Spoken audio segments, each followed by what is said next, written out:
All right, now that we have that, now we can start solving this, right? Because the whole premise of this problem is what is the time, the position, and the velocity when acceleration is zero. So when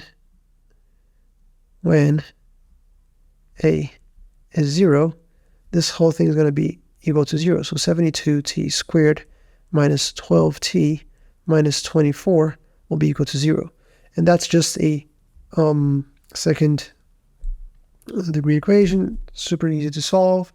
You can use your calculator, you can use, there's different methods of solving. You can use the formula that says that x, or t in this case, will be minus b plus or minus b squared minus 4ac divided by 2a.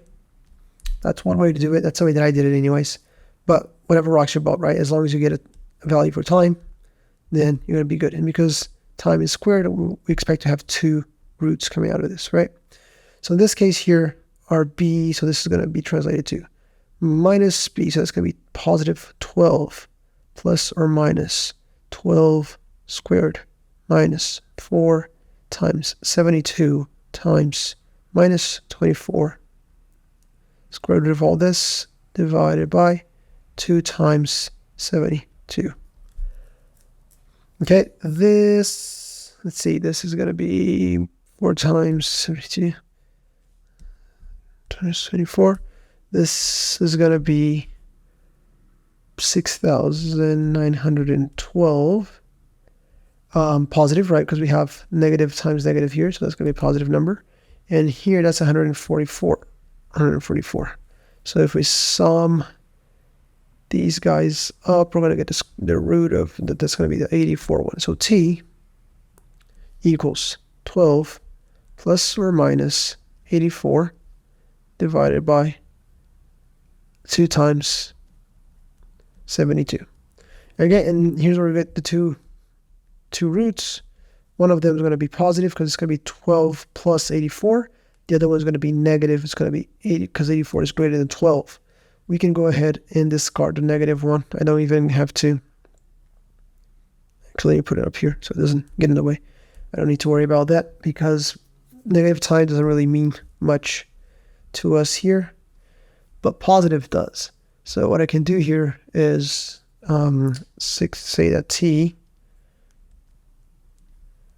will be equal to, that's 6, that's 96. 96 divided by 272. So that should have here. So this is going to be 3. This is 3 halves. 3 halves or 0.6666666 seconds, right? And I know this is seconds only because the problem statement in the beginning, it said quite clearly, I'm going to put it in here, write it down in seconds. So, seconds.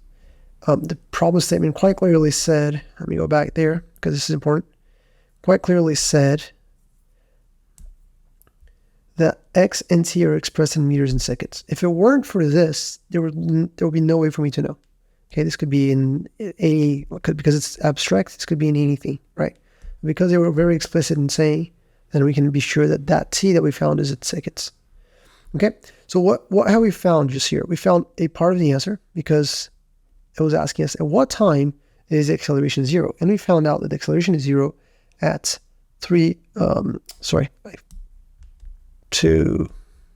This number is greater than this one, so 2/3. At 2/3 of a second, that's when the acceleration is 0. Then the next part of the question is, at what time, what's the position when the acceleration is 0, and what is the velocity? Now that we know at what time this occurs, then it's super simple, right? Because all I need to do is grab the equation for the velocity and the equation for the position and put in the time that I know that this happens. So in other words, all I want to do is, let me go ahead and put this one, let me save this for later. All I want to do is find the position when the t is 3 2/3 to the 4th minus 2. I'm just going to do this. Minus 12 plus 3 plus 3. Okay, so here we're going to put 2/3. Here I'll put 2/3. Here I'll put 2/3. And just by the way, the reason I'm putting 2/3 is because if you approximate it, you're going to get a slightly different answer. Not incorrect by any stretch of the imagination, but just to be consistent, I'm just keeping it here. All right, and then you solve this, and remember this is, we're told that this is meters, so that's how we know this is meters. So we solve with this, just plugging the numbers, and we're going to get what's the position. And I got, this is 0.259259, and onwards for eternity. So I'm going to go ahead and approximate that just to 259 meters.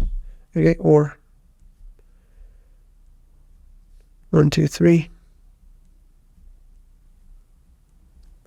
So the acceleration is 0 at the position of 0.259 meters. What about the velocity? Well, exactly the same deal, right? I'm going to do exactly the same thing. Where I have t, I'm going to go ahead and substitute that t by putting in 2/3. So here 2/3, here 2/3. Didn't give myself enough space here. Here 2/3.